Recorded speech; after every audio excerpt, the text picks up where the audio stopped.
Welcome back. Last time we started talking about love as valuation, which is our second topic under the philosophy of love. Briefly stated, love as valuation is the thesis or the theory that love is or that love consists in a positive valuation of some person or some object. Okay, so this is a view that's defended by a bunch of different philosophers even now, and there's a bunch of different versions of this view. But what they all have in common is that they say that love is or consists in a kind of evaluation of the object of love. So to love someone or to love something just is to make a positive evaluative judgment about them. So it's to judge them to be good or beautiful, or maybe good or beautiful in a particular way. Okay. Last time we started talking about Socrates' speech, right? The last speech in Plato's Symposium. And the reason we've talked about that is that Socrates' speech has a lot in common, or the view that Socrates defends in his speech has a lot in common with the thesis of love as valuation. I point out last time that I don't know if it really is a version of love as valuation. I don't know if it really is a version of the thesis of love as valuation that Socrates is expressing. Um, I'll kind of point to the reasons for this later on. This is the kind of thing that Plato scholars can debate amongst themselves, and that we're obviously not going to look into in a first year philosophy of love and sex class. But whether or not Socrates' view really does amount to a kind of love as valuation view, it's clear that it provides a good in for talking about love as valuation. Right? For talking about the idea that love might be a kind of positive evaluation of the object. Okay, so here is what we're going to do today. We're going to finish talking about Socrates' speech. We're going to pick up where we left off, and we're going to talk about the connection that Socrates draws in his speech between love and reproduction. Okay, and it's going to turn out, according to Socrates, that love in the sense of eros, right? That's what we're still talking about. Love in the sense of eros, so romantic love or romantic attraction or romantic desire. It's going to turn out that eros, according to Socrates, involves a desire for reproduction. Okay. And then we're going to talk about what is without a doubt the most famous aspect of the symposium, which is the ladder of love. Okay. In this part of the speech, Socrates is still presenting what he says are Diotima's ideas. And that idea, and those ideas include the idea of a ladder of love, which again is by far the most famous aspect of the symposium. So we'll talk about that for a bit. After that, I'm going to move on to a bit of an analysis of Socrates' speech. Okay, just like I did when we talked about Aristophanes' speech, I'll talk about the metaphysics of love that you find in Socrates' speech, and then I'll talk about the ethics of love that you find in Socrates' speech, the view you find there of what kinds of love are good and what makes them good. Okay, so that's where we're headed. And then by the end of the lecture, we'll have finished talking about Socrates' speech. We'll have finished talking about Plato's Symposium, and we'll have finished talking about love as valuation. So that next time we can move on to our third topic, which is love as concern in Aristotle's Ethics. Okay, so just a very quick recap of a couple of things that we saw last time. First, we saw Socrates present an argument for why eros must be born from a lack, right? A lack of beauty, a lack of goodness, and from an awareness of that lack, right? According to Socrates, in eros, we desire to be united with some beautiful or good object because we recognize that we lack that beauty or that goodness in our lives. Okay, so eros, love in the sense of eros, involves a desire to possess or to be united with that is born from a lack, but also from an awareness of that lack. Right? It's because we lack something and we're aware that we lack it that we want the thing that will fix the lack, right? That we want the thing that will remedy the lack. And then we also saw an argument for why Eros, with a capital E, Eros, who is typically thought to be a god, who in Greek mythology was thought to be a god, is not actually a god. Right? We see Socrates presents an argument for why Eros must be an intermediary. He must be a spirit that carries messages from the gods to human beings and sacrifices and prayers from human beings to the gods. And the logic there, the argument was basically the same thing. Eros, since he desires, must lack, what he desires, and he desires what is good and beautiful. And so he can't be a god because the gods already possess what is good and beautiful. But at the same time, he must, to desire it, be aware of what is good and beautiful, and so he can't be completely cut off from the divine, right? So he can't just be a mere mortal, he must be in between. That was the argument. Okay, now after this, um, in Socrates' speech, he moves on to talking about a series of questions. Here again, remember, he's recounting what Diotima told him. So now there's a series of questions, kind of like the questions that he asked Agathon.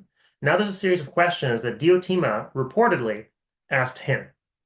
So let's go through these questions now, and you'll see that this is going to be part of an argument for why in love, in eros, in the sense of romantic love, we must desire reproduction.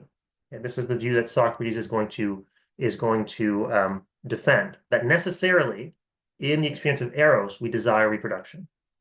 Okay, so here then is Diotima's first question to Socrates. The first question is, what does the lover of good things desire? Right? Remember, according to what we've just seen, what we saw last time, a lover, a subject of love, always desires some beloved, some object of love that is perceived to be good. And so the question is, when that happens, when some subject desires some object that is perceived to be good, what do they want, right? What is the lover's aim? The answer here, according to Socrates, is to make what is good their own. Okay, so when you fall in love, when you desire some object that you perceive to be good, what you want is to make that object your own, right? It's to possess that object in the sense of having them in your life, having a relationship, usually an exclusive relationship with them, right? To form a kind of bond with them, right? So here, again, there's an echo of Aristophanes. Socrates agrees that love involves a desire to form some kind of a bond with the object that's perceived to be good. Okay, well, that leads to Diotima's second question. Why? Right? Why does a subject of love who desires to form this kind of bond with some object of love desire to form that kind of bond? Right? In other words, what's to be gained by it? What are they trying to get out of it? And here, Socrates' answer is to be happy. Now, it's important to read this in the right way. The word that's being translated there by happiness is the Greek word eudaimonia, which we'll probably talk a little bit more about when we talk about Aristotle. But happiness here does not refer to like a subjective feeling of joy. What Socrates is saying instead is that in these kinds of situations, the subject of love desires to possess the object of love, to be united with the object of love in order to have a good life. Okay.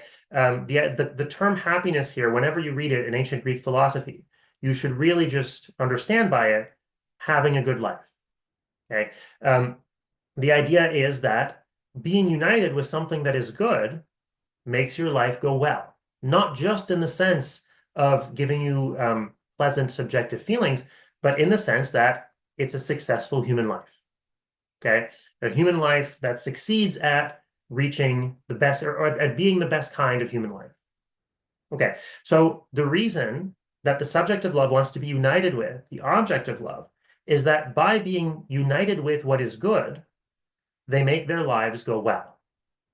Okay. Your life goes well when it's full of good and beautiful things. Now, the further question that Diotima asks here is, okay, why?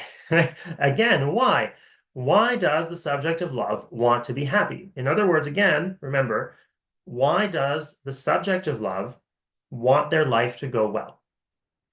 Is there some further goal that this achieves, right? If the goal of the love or of the union is to have a good life, is there some further goal that's achieved by having a good life? And here Socrates says no, right? There is no further goal. That is its own goal. This is a view that you'll find throughout Greek philosophy. You'll find it again in Aristotle, that the goal, the ultimate goal of every human being and ultimately of every animal is to secure its own good for itself. Okay. The ultimate goal of every human being is to secure a good life for themselves. That is the final goal each of us has. There's no further goal, right? So anything that we do, we're doing it because we think it will lead to having a good life. And if we end up doing something that is bad for us, instead, it's because we've misunderstood it, right? We thought it'd be good for us, but we've made some kind of mistake. In fact, it's bad for us. Okay. So you find a relationship here with what we saw last time in Socrates' objection to Aristophanes, right? We saw that there was a connection between love and my own good, right? Love and my own happiness, wanting to be united with something and my own happiness. So, according to Socrates, that's our final goal. We want a good life. We get a good life by possessing what is good. And so that is why we desire to be united with the object that we perceive to be good. Okay. Now here's a fourth question that Diotima asks. If it's true that what we want in love, in eros, in romantic attraction, is to possess the object that is considered to be good, that is perceived to be good, how long do we want to possess that object?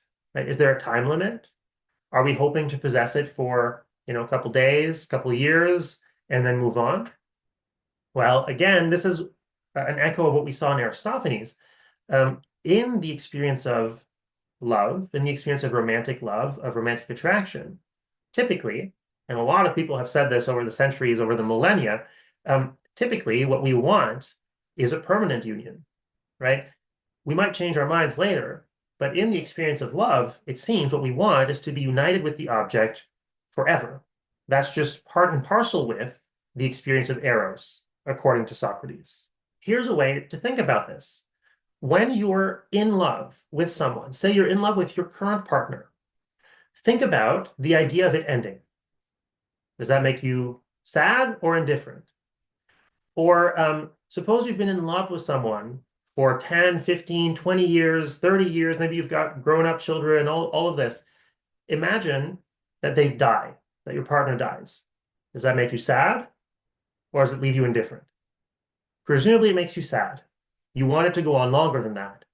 How about this? Suppose that you're in a relationship with someone who you love, you're in love with someone, and you contemplate the fact that one day both of you will have to die.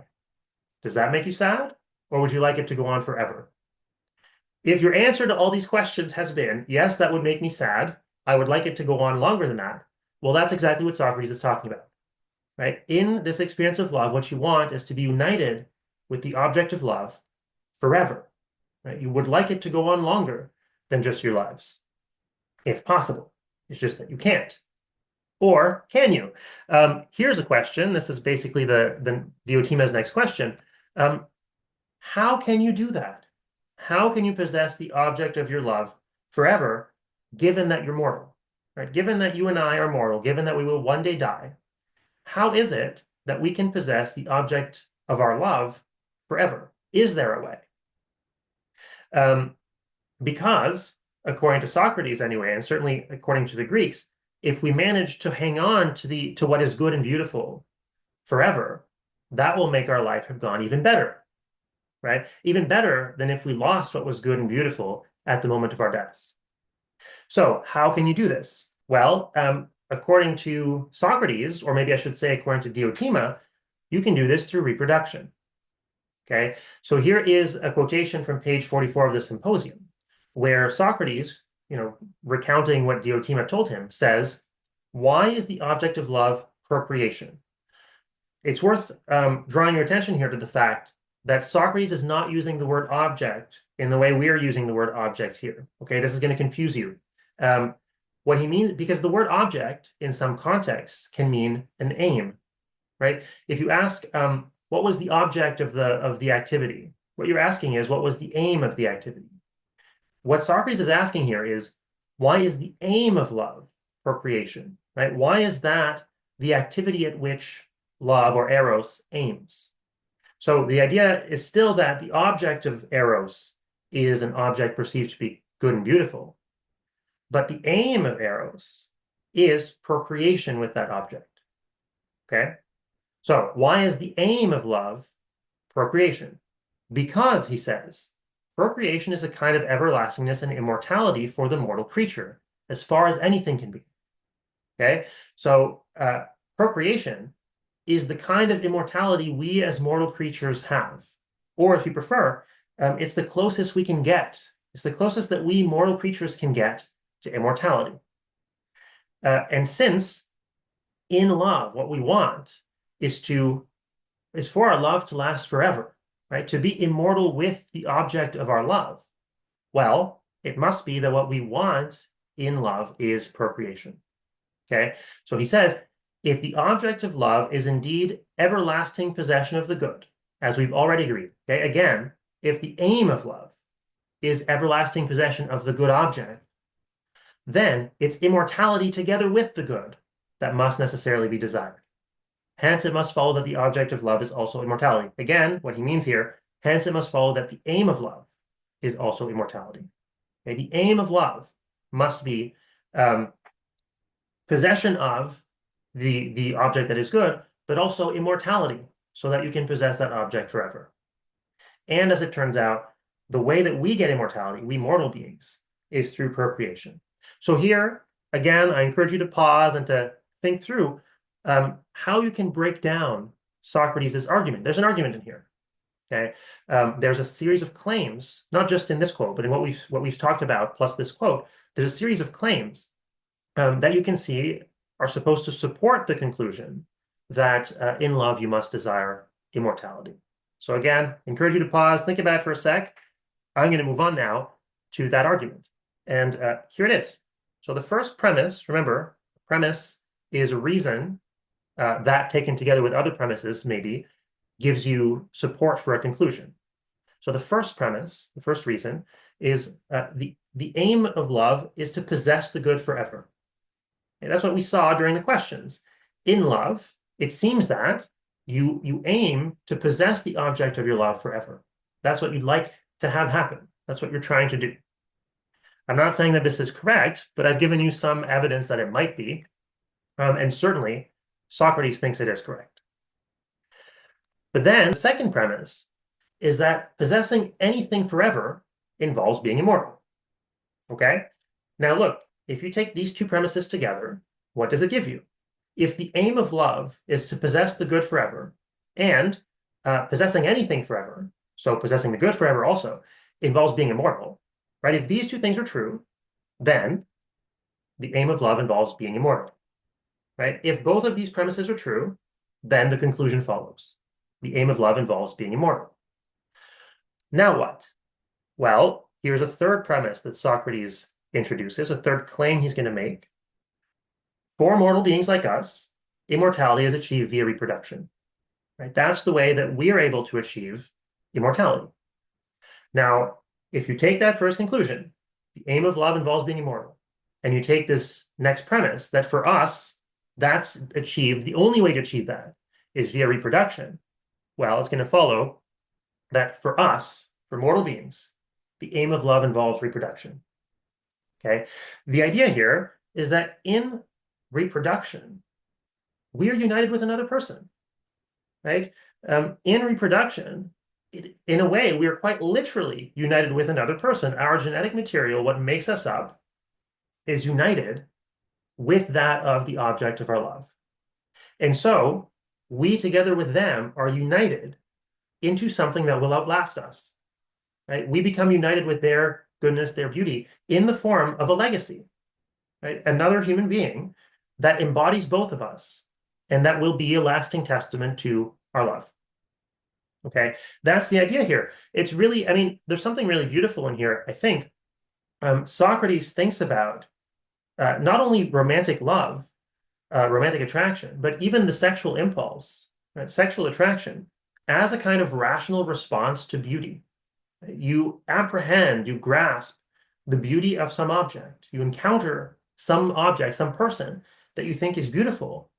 And that's when the response of romantic attraction, the response of sexual attraction is activated.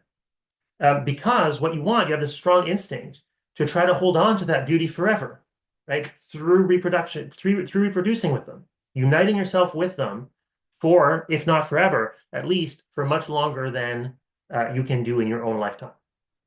Okay, and that's how Socrates understands romantic love or eros.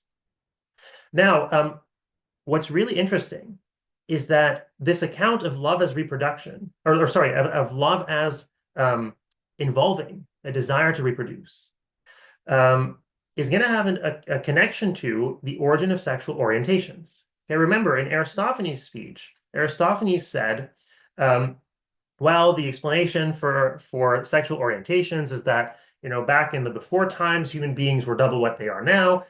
Some of them had two male halves, some had two female halves, some had one male and one female half, and then they were cut into two, and now people are attracted to what would have been their other half, right? That's the story. And we saw that ultimately, according to Aristophanes, the explanation for why some people are attracted to people of the same sex and others are attracted to people of a different sex is just that they perceive them to be their other half. Right? There's no deeper explanation there.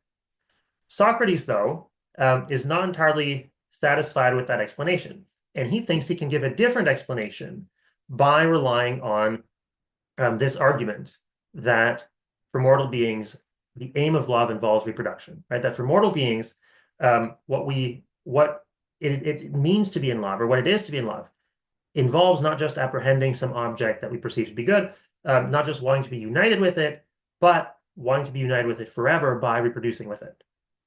Okay.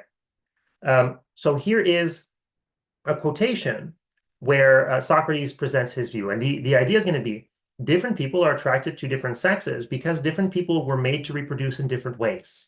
Okay? Different people aim at their happiness, right? Because this whole thing is aiming at our own happiness, aiming at a good life, aim to secure their happiness or the goodness of their life by different forms of reproduction. So here is what Socrates says, and you can find this on pages 46, 47 of the Symposium. He draws a distinction between people who are pregnant in body and people who are pregnant in soul or in mind. And he says, those whose pregnancy is of the body, and he's talking about men here, okay, so those men whose pregnancy is of the body are drawn more toward women. And they express their love through the procreation of children, ensuring for themselves immortality and remembrance and happiness in this way. But then there are also those whose pregnancy is of the soul. Those who are pregnant in their souls even more than in their bodies, with the kind of offspring which it is fitting for the soul to conceive and for the soul to bear. What is he saying here? Well, I've got some slides to illustrate. So here is a subject of love. Okay, in this case, a man. In some cases, this subject of love might have a desire to reproduce bodily. He might be pregnant in body, meaning with children, right? Everybody, according to Socrates, has a desire to have a good life, to unite themselves with what is good, and to unite themselves with what is good as long as they can, right? Longer than their own lifespan, if possible. And in some people, this occurs in the form of wanting children. These people are pregnant in body. Now, if you're a man, if you're a subject of love who is a man and who is pregnant in body in this way, who wants to unite himself with the good by leaving this kind of legacy, children, then you're going to be attracted to women, right? The object of your love is going to be a woman who can bear that child. And similarly, of course, it goes the other way around. If you're a woman who is pregnant in body, who wants to unite herself with what is good in bodily form through sexual reproduction by leaving children, then this is the way, then you are going to be attracted to an object that is male. Okay, this is what Socrates is saying. In contrast, if you are, in this case, a man again, a subject of love who's a male, but who is pregnant in soul or in mind, you're going to want to leave a legacy of a different kind. You're going to want to leave a legacy in the form of different kinds of works, in the form of, for example, works of architecture, like I've got in this thought bubble here, in the form of philosophical treatises, in the form of poetry, in the form of political achievements, in the form of crafts, right? Like if you're a blacksmith or a potter or something like this, or in the form of teaching, right? Teaching to the next generation, that kind of thing. So if you're pregnant in soul, if you want to put it this way, if what you want are intellectual children, then you are pregnant in soul. You're pregnant in mind.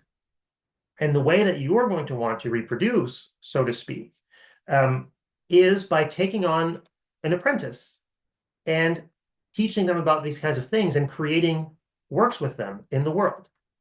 Okay. So you're going to be drawn more to males. Now, notice, I don't know, there's a few ways you can understand this framing.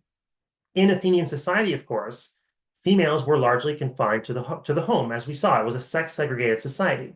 And so, of course, in that society, if you're pregnant in soul or pregnant in mind, then your apprentice will have to be a male, right? You can't educate women in ancient Athens. It's not allowed. Um, Nor can women, be architects or political philosophers or politicians or craftspeople or anything like this. And so, no wonder Socrates frames it this way, right? This was the only way to take on an apprentice in ancient Greece. But for this reason, he says, if you're pregnant in soul, pregnant in mind, you're going to be drawn to boys. And what you're going to want is to take them on as apprentice and to give birth together to all the beautiful ideas that you contain, right? All the beautiful ideas and all the beautiful works that are in your soul. So the idea here is that different kinds of sexual orientations are explained by different ways of reproducing. Okay, everybody wants to reproduce. Everybody has within themselves something they want to leave behind as a legacy, uniting them with the good for longer than their lifetime. But in some people, the way that they achieve that kind of immortality, if you will, is through sexual reproduction. For other people, sexual reproduction with an object of the opposite sex. Whereas for other people, the way they achieve that kind of immortality is by creating things in the world, giving birth to various kinds of works in the world, by taking on an apprentice, becoming a mentor who takes on a protege. And in that case, you're going to be attracted to an object of love who is of the same sex, because again, in Athenian society, there's no one else you could do this with. Okay. What's really interesting, though, is that according to Socrates, the same sex relations here, right, the mentor protege relations, are the better ones. Okay, so this is a better form of love. Why? Well, we saw that Aristophanes, the explanation was just a sexist one, really. It's because men or boys, I should say, are more beautiful physically than women, and they're more intelligent than women, and so it's obviously better. But that's not Socrates' explanation. Now, I'm not saying that Socrates didn't believe this. I just don't know. Actually, there are interesting comments in Plato's works about how he thought we needed to educate women and to let them train their bodies and stuff like this. But there's debate about what Plato and especially and what Socrates thought about women. We just don't know. But in any case, Socrates' explanation is very different. The reason why the love of a mentor for a protege is better than the love of a father for a mother, basically, is that their offspring last longer, right? So if the aim of love is to be united for as long as possible with the object of your love who you perceive to be beautiful, then the better love will be the one that is more successful at achieving its aim, right? If that's what you're aiming at, and whether what you've done is good or bad depends on how well you manage to achieve what you're aiming at, then Socrates says the love of a mentor for a protege is the better kind of love. It's the one that succeeds better, right? That better succeeds at reaching its goals.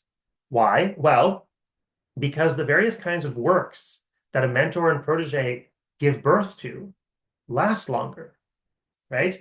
A child lasts for one generation. Now, of course, that child will then reproduce with somebody else, producing another child, and so on and so forth. But there's less and less of you and your partner in each generation, right? There's less and less of your connection to your partner in each successive generation. Whereas various kinds of works can last for a very, very long time. I mean, think about this piece of Greek architecture that I've got on the screen. This was created over 2,000 years ago. It's still there, right? The people who put it together, the people who were driven by love to create, their love still exists in a concrete embodiment that we can go visit. Think about all of Plato's works, all of Aristotle's works. Plato would say that these are objects of love, right? They're attempts to hang on to what is good by leaving a legacy that lasts longer than you do. we still have them. We still read them 2,400 years later. Think about all the Greek pottery we still have, all the Greek treatises on politics.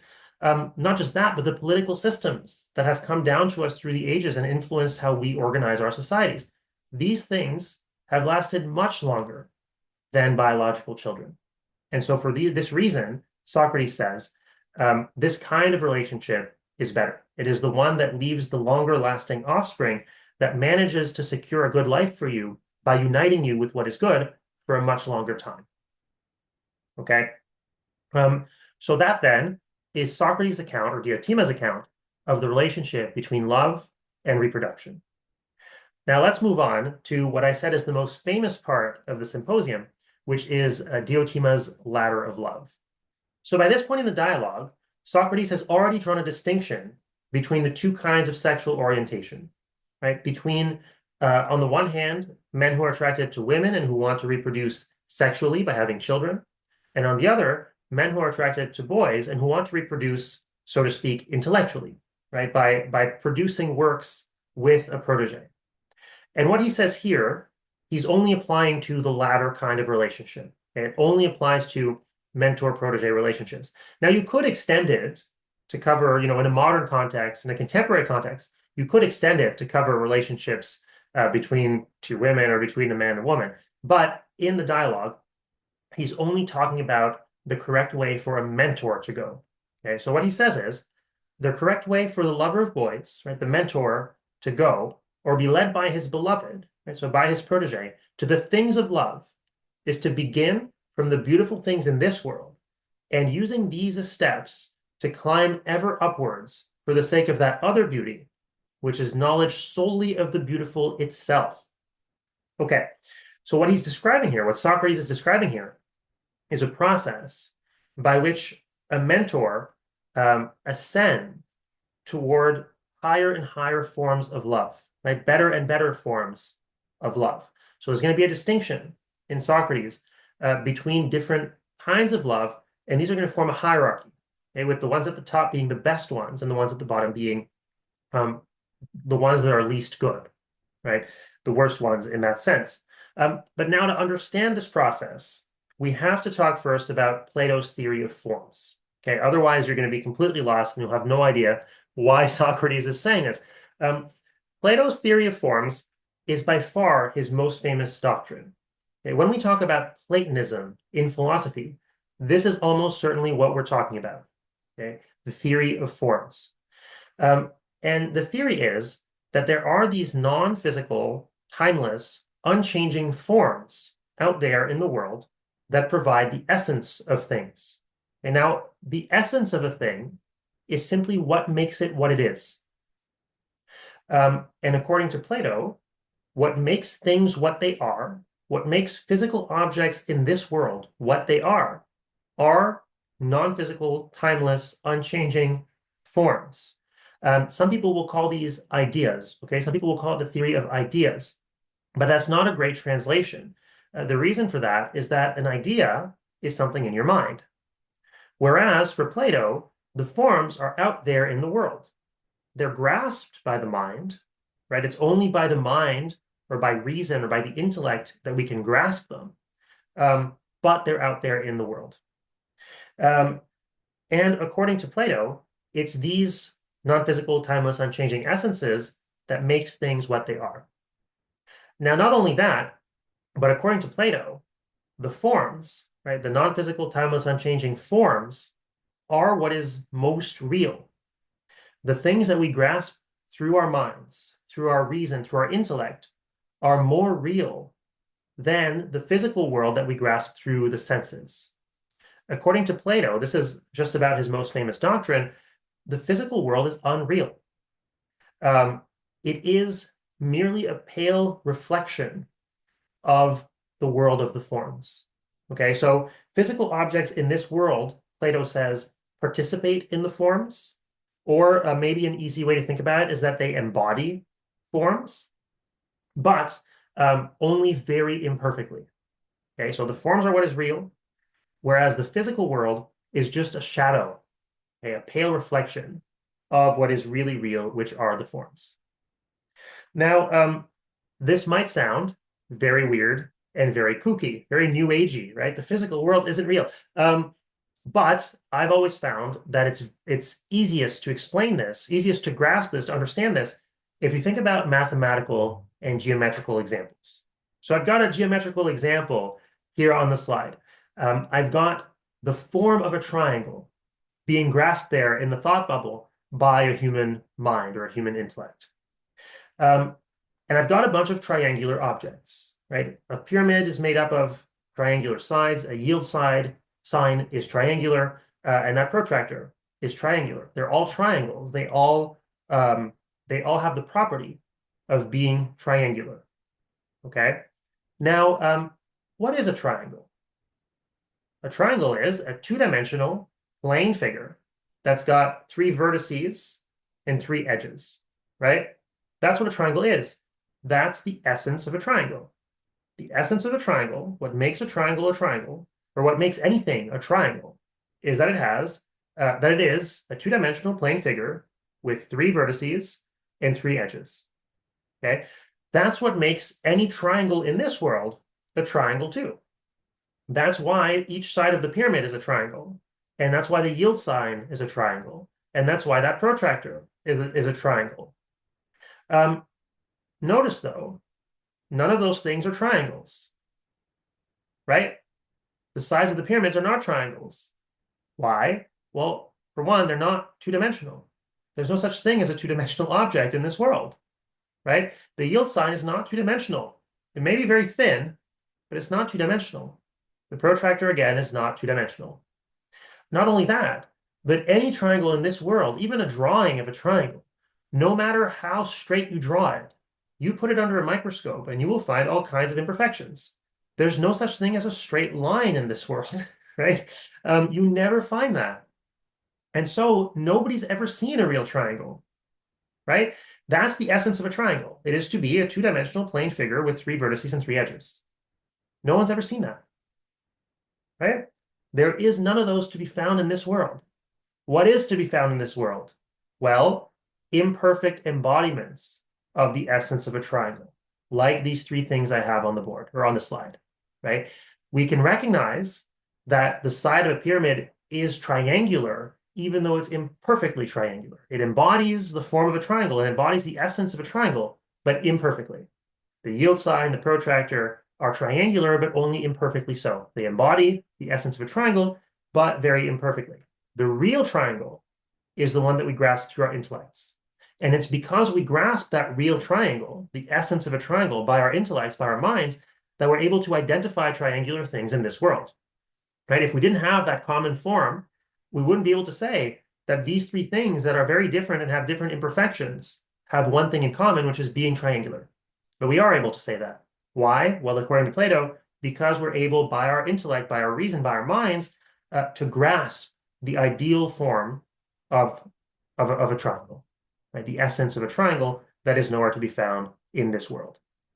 And like I said, Plato seems to have thought of all knowledge on the model of these kinds of geometrical or mathematical examples. And so Plato thinks that whenever we encounter something in this world that is beautiful, that is an imperfect reflection of the form of beauty that we grasp by the intellect. Whenever we grasp something in this world that is good, that is an imperfect reflection of the form of goodness that we grasp via the intellect. Okay, and so on and so forth for everything else. Absolutely everything. What we grasp in this world through the senses is merely an imperfect embodiment of the corresponding form that we grasp through the intellect. And that's what provides the essence of that thing that we grasp. So that, in a nutshell, is Plato's theory of forms. And once you've understood that, you're now in a position to grasp the ladder of love. Okay, so you're now in a position to understand the process by which the lover or the mentor is supposed to reach higher and higher, better and better forms of love. And the reason why certain forms of love are better, the reason why certain forms of love are higher, according to Socrates, is that at those stages, the lover is better able to grasp what it is he's really drawn to, which is going to be, you'll see, beauty itself. Okay, so it's going to turn out that when you fall in love, what you're what you're really falling in love with, the real object of your love, of your eros, is beauty itself. Because any beautiful object in this world is just a pale embodiment, right? An imperfect reflection of the real beauty, which is the form of beauty, right? That's beauty itself, the essence of beauty. Okay, so at the very first rung of the ladder, a lover, a mentor, Socrates says, is drawn to a single beautiful body. So this is the moment, if you will, where the lover, the mentor, is hit with Eros's arrow for the first time, and grasps, sees, has a vision of a beautiful body, and is struck at that point with intense passion. Okay, so this is the step, this lowest step, the first rung on the ladder of love, is the step where there is a sexual desire. And so that is the lowest form of love. You get hit by Eros's arrow, you've got this intense passion for a body that you perceive to be beautiful, and you want to become that beautiful boy's mentor. According to Socrates, though, it can't end there. That is the lowest form of love. And he says in other dialogues, in other of Plato's dialogues, that you should not give in to that sexual passion. Okay, so Plato was vehemently against sex within pederastic relationships, right? Sex within mentor-protege relationships. So he thinks this is the stage where you have a sexual attraction to your protege that draws you to him, makes you want to be his mentor, but you're not to give in to that. You are to move on to higher and higher forms of love to whatever degree you're able. And so then you move on to the second rung of the ladder of love. And at the second rung, Socrates says, the lover or the mentor comes to appreciate all beautiful bodies. Now, this might sound confusing because it might sound like here at the second rung, now the lover wants to have sex with all the attractive boys, right? But that's not what Socrates is saying.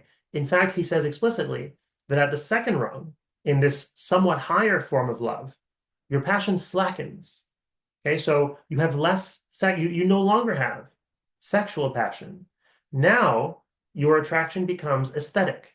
Yeah, you come to have an aesthetic appreciation of the beauty in all beautiful bodies. In other words, instead of just seeing the beauty in one person, in one beloved, in one protege, you come to a more aesthetic appreciation of that same kind of beauty wherever it occurs.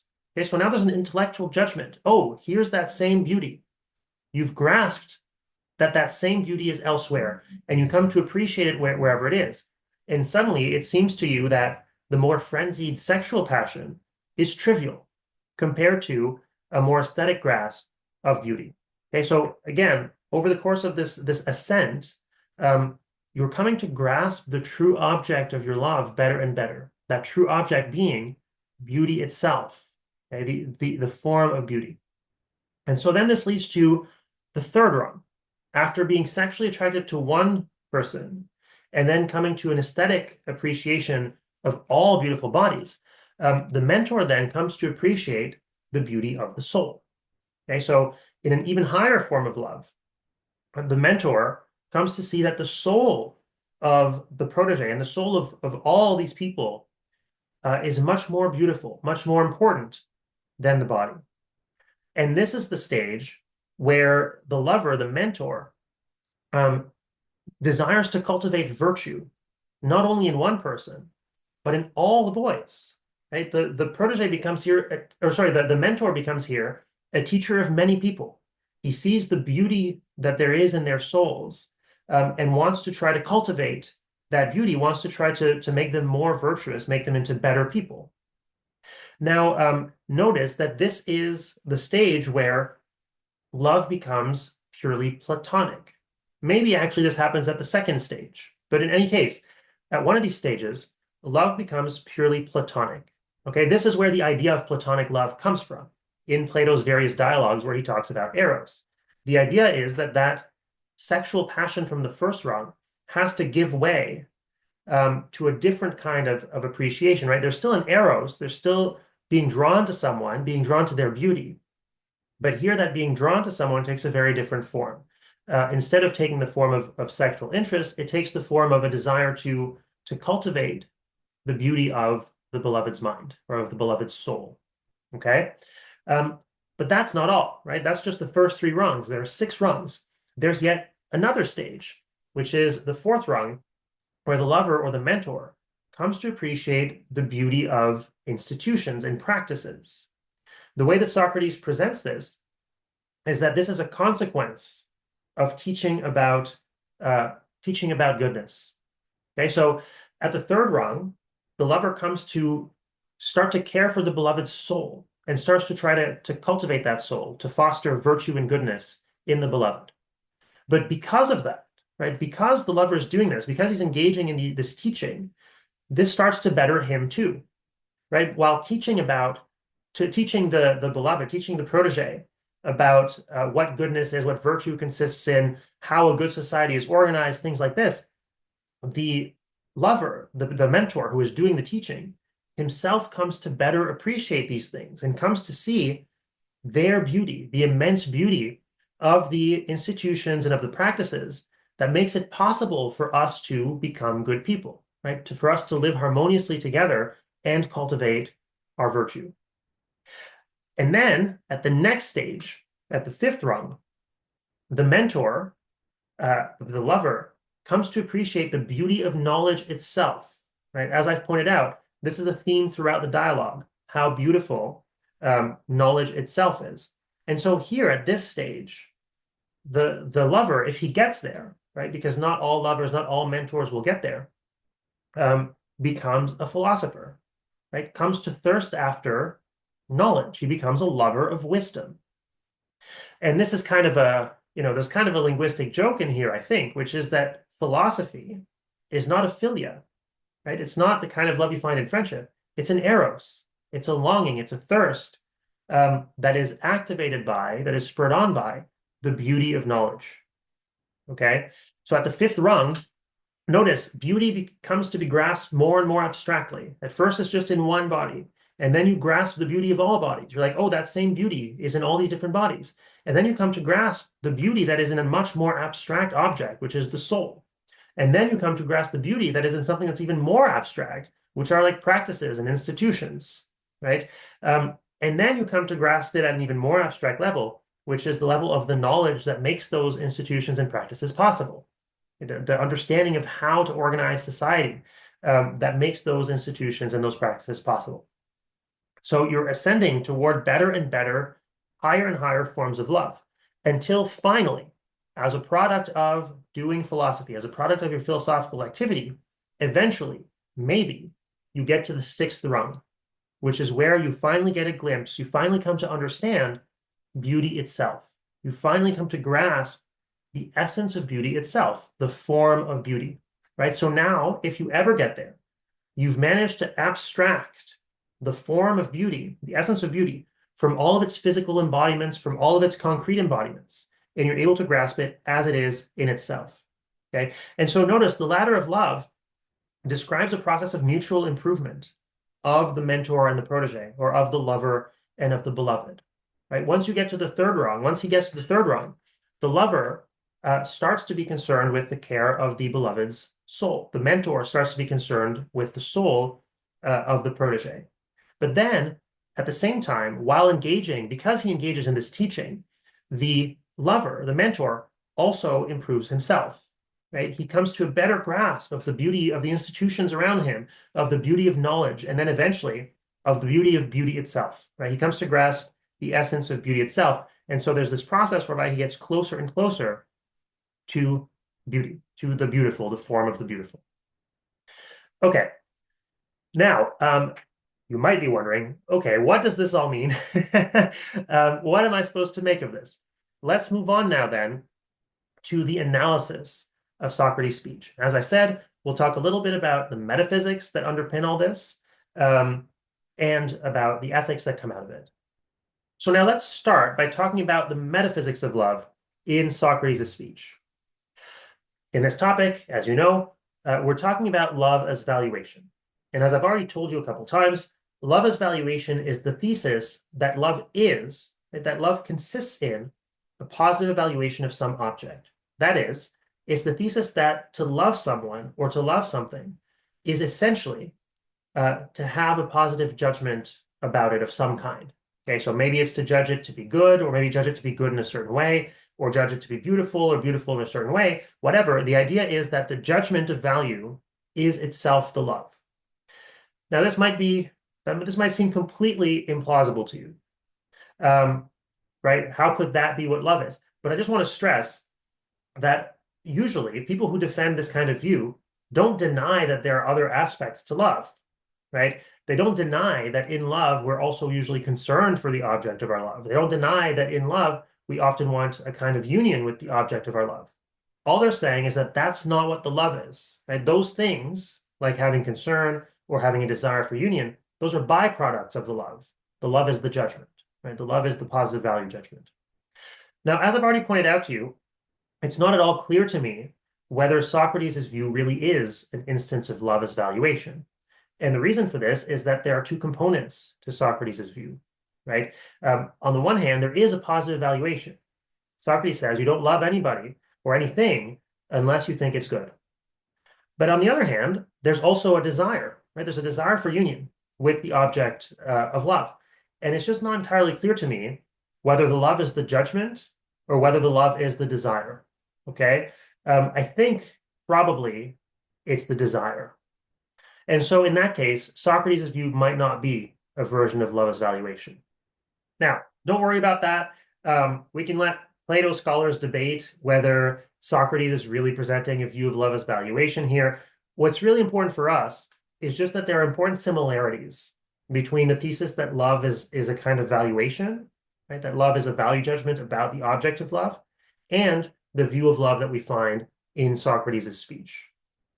Now, critics of love as valuation, okay, people who criticize the theory of love as valuation, have often pointed out that if love as valuation were true, then it seems that the object of love can't be unique. Okay? Think about it. If love is a judgment of positive value, and if what makes a judgment of positive value rational is that the object has certain traits that makes them good or beautiful or whatever, then if you're being rational, shouldn't you have exactly the same judgment about everybody else who has exactly the same traits? And if that's the case, then why is it that it seems to us that the object of love is unique, right? Shouldn't we have the same kind of love for everybody who has the relevant traits? Now, actually, there's a really good piece by the contemporary philosopher Martha Nussbaum, where she grapples with all these kinds of ideas about the ways in which the object of our love in romantic love is or is not unique, is or is not replaceable. But what's interesting and what I want to draw your attention to is the fact that Socrates, in Socrates' speech, he accepts this totally, right? He thinks that it's only in the lowest forms of love that we have this kind of sexual attraction, sexual passion for a single person. Because as we come to understand what it is we're really drawn to better and better, we come to appreciate beauty wherever it's found, right? We come to have this positive value judgment about all beautiful objects, whatever they are, right? At first, bodies, but then minds, and then institutions, and then knowledge itself. So it's as if falling in love, right? The process of falling in love with a single person, one of the things that it does is it sensitizes us to beauty everywhere else and allows us to better grasp it everywhere we find it. Okay, so you find here a bit of an echo of what we saw in Eryximachus, right? Eryximachus, in one of those first speeches, said that love is all over the place, that it's not just between two human beings. Socrates agrees, right? What draws you to appreciate the beauty of the institutions in the country where you live? What draws you to appreciate the beauty of knowledge, of science, of things like this, is Eros. So Eros is, on Socrates' view, a cosmic force, right? That draws you toward beauty wherever it may be found. The moment you fall in love with a particular individual, with a concrete individual, is just the moment that that force is activated, right? It's just the moment that you're sensitized to the beauty that is, in fact, everywhere. Now, I hope you can see the plausibility in this. I hope you can see what Socrates seems to be getting at, which is that when you are in love, when you fall in love, everything seems much more beautiful, right? whether it's people's character, their minds, whether it's the natural world, whether it's the institutions of the society you live in that allow you to live with them in peace, whether it's knowledge itself, whatever, you become more sensitive to beauty, right? To beauty around you. I think that's one of the main things that Socrates is getting at. And being sensitive to beauty like this can propel you to seeking it out in various kinds of ways. Now, again, when you fall in love with somebody, at first, at least, at the lowest rungs of the ladder of love, that is a sexual love for a particular person, a single person.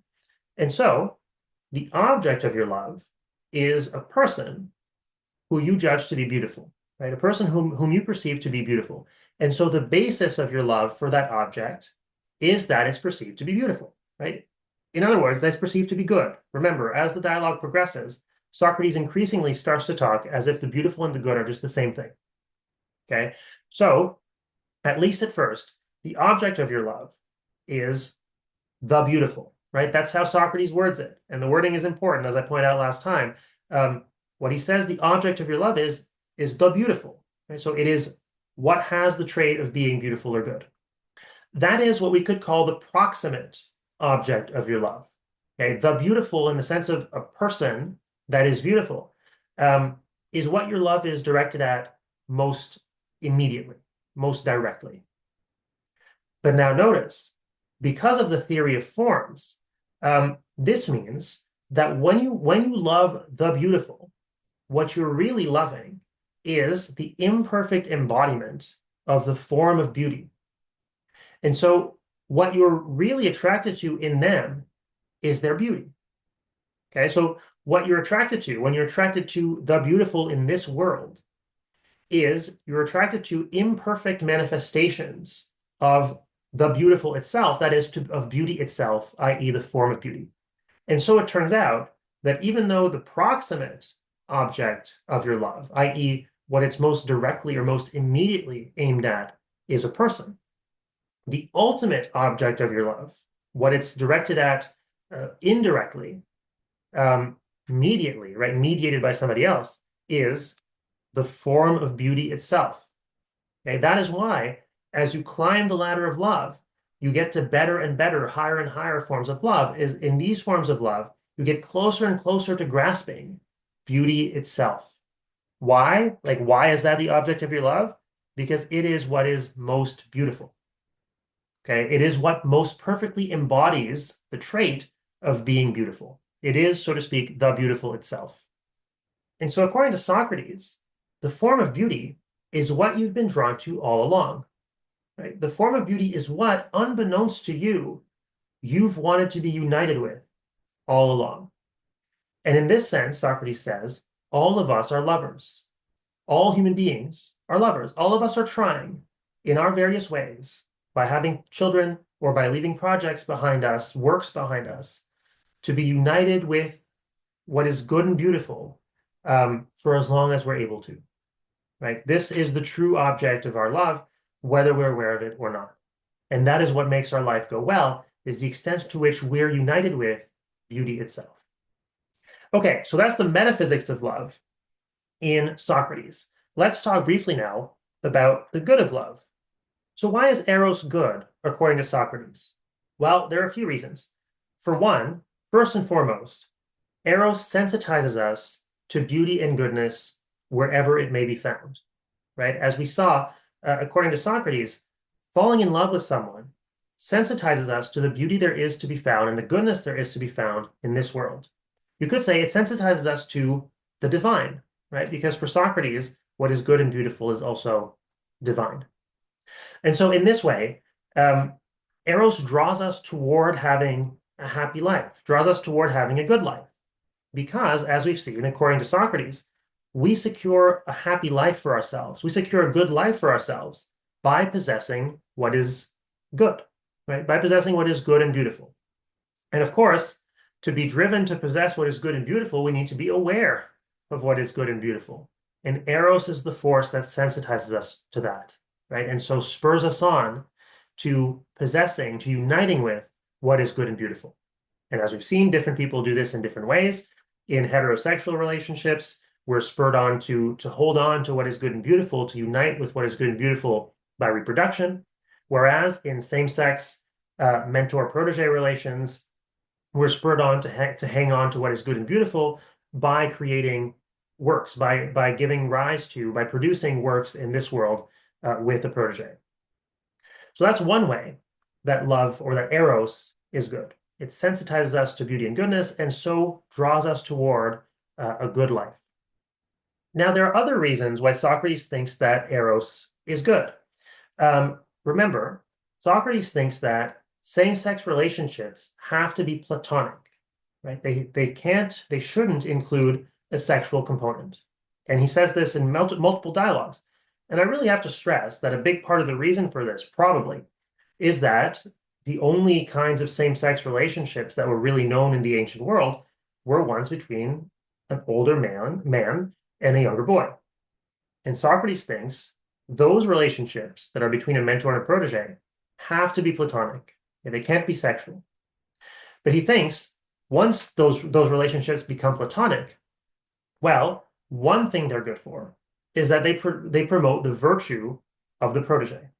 Okay, so once the mentor-protege relationship has become platonic and the mentor is concerned with the virtue, the fostering of the protege's soul, that can promote the virtue of the protege. Okay, so here we see an echo of Pausanias' speech, where he draws a distinction between heavenly and common eros. And he says, well, some of these produce virtue, some of them don't. Socrates is saying the kinds of mentor-protege relationships that produce virtue, that promote virtue, are the ones that are platonic, where the mentor is concerned with the good of the protege's soul. Okay? But another reason that these relationships, if they become platonic, are good is that they also promote the virtue of the mentor, right? We saw this with the ladder of love. The mentor gets closer and closer to grasping beauty, is drawn to the political life, right? The appreciation of institutions is drawn to the philosophical life, the appreciation of knowledge, and ultimately, at least among some, to grasping the form of beauty itself. And so it's good for the mentor as well. And then we might add, it's also good for society, right? The platonic relationship between mentor and protege is good for society insofar as it gives rise to all these good works that benefit everyone, right? Teaching people to be virtuous benefits everyone.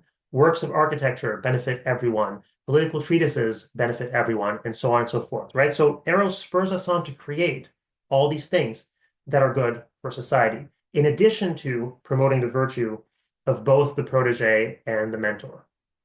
And this, by the way, offers the answer to the riddle of how or what Socrates means when he says that he's a master of the art of love. What he's saying is not, I'm really good and bad, or something like this, or I've had multiple sexual partners, or something like that. What he's saying is, I have climbed this ladder of love. I have seen the beauty of knowledge, and now I am drawn inexorably to that knowledge and to its beauty, right? I'm enamored with that beauty. And being enamored with that beauty, he takes on young boys as proteges, not because he's sexually attracted to them, but for their own good. What he wants from them is not his own gratification. What he wants from them is to foster beauty in their souls, and through dialogue with them and through teaching them to bring that beauty out into the world in the form of works, and thus bettering the world. Okay? And that is the sense in which Socrates is a master of the art of love in this dialogue. Okay, so that's all I wanted to say about Socrates' speech. Here is, as always, a quick recap. So first, according to Socrates, love in the sense of eros involves a desire for union. It involves a desire for union, though, not with just anybody, but with an object that is perceived to be beautiful, right? So in other words, it involves a desire to be united with some object on the basis of its beauty. And that means, within Plato's metaphysics, that you desire to be united with some object that embodies, imperfectly, the form of beauty. Okay? Now, this means that for Socrates, although the proximate object of our love is a person, the ultimate object of our love is beauty itself. right? We're only drawn first to one body and then to multiple bodies and then to the mind and then to institutions and then to knowledge to the extent that they embody the form of beauty, to the extent that they have the characteristic of being beautiful, which means for Socrates or for Plato, that they embody the form of beauty. On his view, love is good for various reasons, but first and foremost, because it sensitizes us to beauty, thus drawing us to the good, right? Thus drawing us to pursue what is good for us by pursuing this kind of union with things that are good, either through reproduction or through various creative works. All right, so that concludes our lectures on love as valuation. For next time, make sure you read the excerpts from Aristotle's Nicomachean Ethics, and we will talk about his view of love as concern. All right, see you soon. Bye.